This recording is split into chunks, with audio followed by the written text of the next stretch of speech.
Bonjour et bienvenue dans cette nouvelle vidéo. Je suis Sam de Phone Android et aujourd'hui je vous propose un test smartphone que vous avez été nombreux à nous demander dans les commentaires. C'est celui du Xiaomi 13 Pro. Yes papa!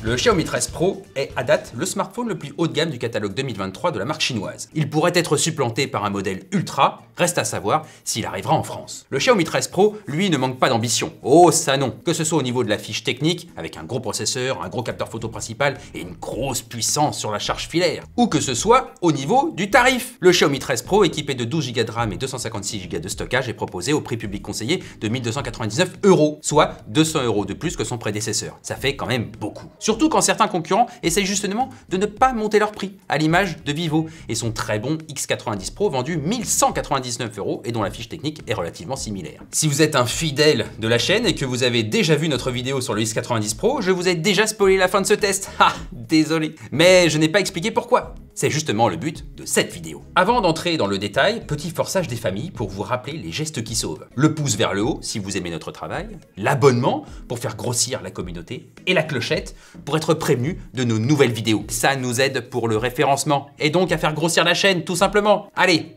place au Xiaomi 13 Pro. Commençons ce test avec le design et les accessoires. Parce que le Xiaomi 13 Pro n'est pas tout seul dans sa boîte. Il y a aussi une coque en plastique souple. C'est moche, mais c'est tellement pratique. Et il y a un câble USB, et il y a un chargeur adapté à la puissance acceptée par le smartphone. Ça, c'est vraiment sympa. Regardons maintenant le téléphone. Et force est de constater que son design répond parfaitement à sa fiche technique. C'est ostentatoire. Voyez l'énorme module photo carré bien visible à l'arrière. Il est en plus très protubérant, mais malgré qu'il soit un peu sur le côté, il ne déséquilibre pas le Xiaomi 13 Pro. C'est déjà une bonne nouvelle. En revanche, Xiaomi a opté pour une coque en céramique brillante et non mate. Dans cette version noire, le téléphone est un aimant à traces de doigts et rapidement, ça fait négliger. Sur ce point, je préfère largement le design du X90 Pro, qui n'est pas moins ostentatoire, mais qui reste propre. Peut-être que la version blanche est moins salissante. Dans les deux cas, le téléphone est assez glissant. La céramique est incurvée un peu partout. Sur les tranches latérales, ça c'est une habitude, mais aussi autour du module photo, façon Oppo Find. Ça c'est bien. Cela apporte une certaine fluidité visuelle et tactile à ce dos. En plus, le téléphone est certifié IP68 contre l'eau et la poussière. Les tranches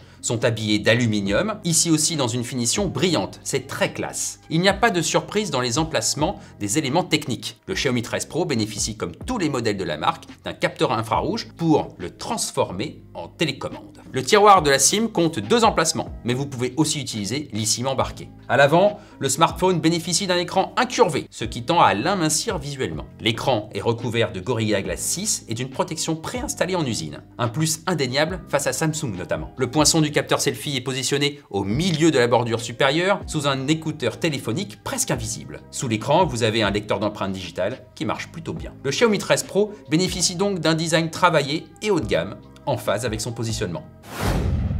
Entrons maintenant dans le détail de l'affichage. Retrouvez en bas de votre écran tous les détails techniques de cette dalle qui, sur le papier au moins, ne présente aucun défaut majeur. Une grande taille, presque 6,8 pouces, c'est top pour regarder des films et jouer à des jeux. En plus, le téléphone est compatible Dolby Vision, HLG et HDR10+.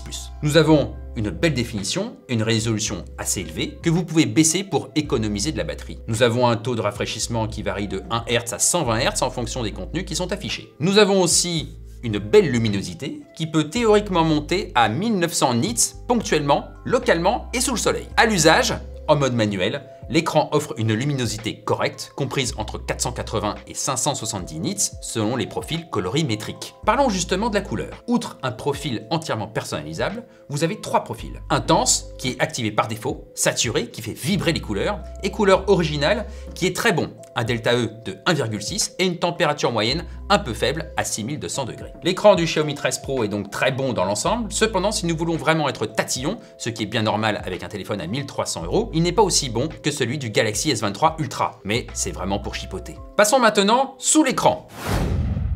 Le Xiaomi 13 Pro est équipé d'un Snapdragon 8 Gen 2, bien évidemment. Il est accompagné de 12 Go de RAM pour apporter de la fluidité et de l'aisance pour les applications en arrière-plan. En comparaison du Snapdragon 8 Gen 1 qui équipait le Xiaomi 12 Pro, le Snapdragon 8 Gen 2 a 3 atouts en termes de performance. Il est plus puissant, il est moins gourmand et il est un peu plus stable. Donc théoriquement, nous sommes face à un produit capable de tout supporter sans gréver la batterie. Est-ce le cas? Oui, mais pas à 100%. En effet, les benchmarks nous indiquent que le téléphone est très puissant, mais légèrement moins que d'autres téléphones avec le même processeur. Pour éviter les problèmes de surchauffe, Xiaomi aurait décidé de brider légèrement son soc. Résultat, les performances sont un peu en dessous des concurrents, mais la température l'est également. Le Xiaomi 13 Pro ne monte pas au-dessus des 42 degrés. C'est très bien. En outre, la stabilité est excellente, elle tourne autour des 90%. Au quotidien, le téléphone ronronne, et quand vous jouez, l'expérience est très qualitative, même en poussant les graphismes au maximum. Brider le soc est donc finalement une bonne idée si cela peut éviter de mauvaises expériences. En outre,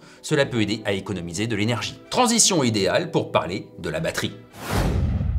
Le Xiaomi 13 Pro profite d'une batterie de 4820 mAh, c'est 220 mAh de plus que le Xiaomi 12 Pro. C'est bien. Mais honnêtement, je pense que Xiaomi devrait, comme Vivo avec le X90 Pro, proposer au moins 5000 mAh dans son téléphone le plus haut de gamme, à l'image d'Oppo par exemple. Heureusement, grâce aux optimisations offertes par le Snapdragon 8 Gen 2, le Xiaomi 13 Pro offre une autonomie de 2 jours en utilisation standard. Cela veut dire du web, des réseaux sociaux, du streaming musical, une petite série de temps en temps, de la navigation GPS, voire quelques dizaines de minutes d'Angry Birds. C'est dans la bonne moyenne, même si nous avons pu voir mieux dans le segment au-dessus de 1000 €. Pour les joueurs, vous avez une autonomie qui oscille entre 4 et 6 heures comme toujours. Cela va dépendre de la qualité des graphismes, mais aussi de vos réglages. Est-ce que vous affichez des images en Full HD ou en Quad HD? Est-ce que le taux de rafraîchissement est variable ou non, etc. Une fois la batterie totalement déchargée, on passe par la case recharge. Vous avez le choix ici entre la charge filaire et, nouveauté par rapport au Xiaomi 12 Pro, la charge sans fil. Si vous choisissez la première, vous profitez d'une puissance de 120 watts. C'est vraiment pas mal. Et le smartphone est fourni avec un chargeur adapté.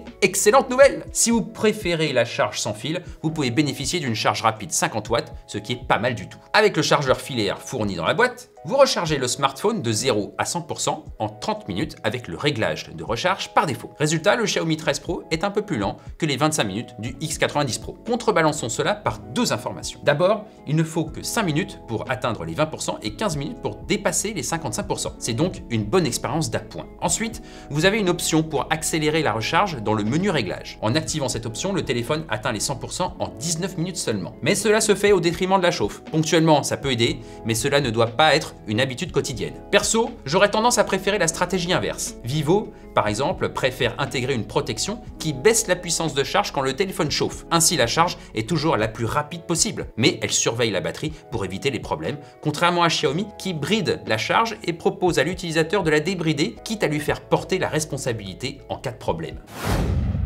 Passons à la dernière partie de ce test, la photo. Le Xiaomi 13 Pro est équipé de 3 capteurs à l'arrière et leur définition est voisine, autour de 50 mégapixels. L'idée est d'apporter une expérience homogène, un peu comme chez Apple, et c'est une bonne idée. Le capteur principal est un modèle 1 pouce très large pour capter le maximum de lumière, surtout en soirée ou en intérieur. Xiaomi rehausse la définition des capteurs secondaires sans changer l'ouverture focale, ça c'est très bien. Et un autofocus a même été ajouté sur l'ultra grand angle. En revanche, point négatif, le stabilisateur est supprimé sur le téléobjectif. Ça c'est nul. À l'avant, nous avons un capteur selfie avec une définition revue à la hausse pour des autoportraits encore plus fins. À l'usage, le Xiaomi 13 Pro a de très belles qualités. En journée, le capteur 1 pouce signé Sony est étonnant de contraste, de couleurs et de détails. Attention toutefois au mode vibrant qui améliore l'équilibre des photos mais dénature aussi les teintes et les textures. Aussi, il accumule tant de lumière qu'il ne parvient pas toujours à trouver un bon équilibre. En revanche, la nuit, il va exceller grâce à sa taille et au volume de lumière qu'il peut absorber. Des détails, de l'équilibre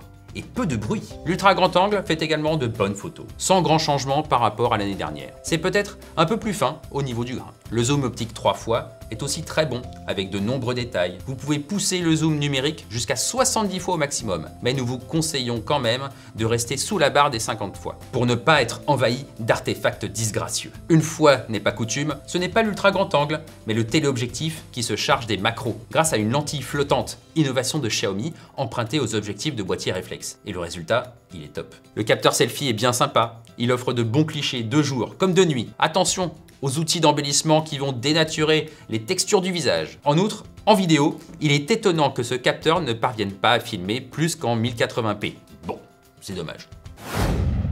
Alors, Qu'est-ce que je pense du Xiaomi 13 Pro? C'est un bon smartphone dans pratiquement tous les domaines, il est convaincant. L'écran est plutôt bien calibré, même si le mode par défaut est un peu trop saturé. La puissance est bien maîtrisée, les photos sont bonnes, avec un très bon capteur principal 1 pouce. La recharge est performante.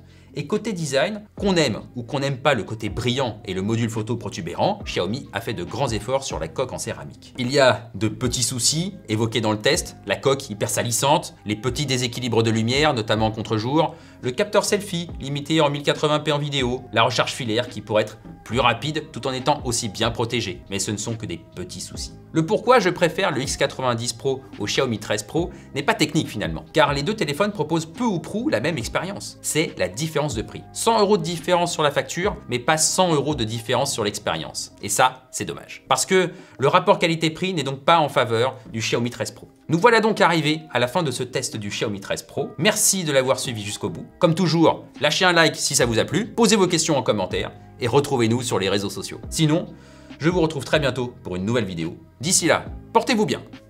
Ciao!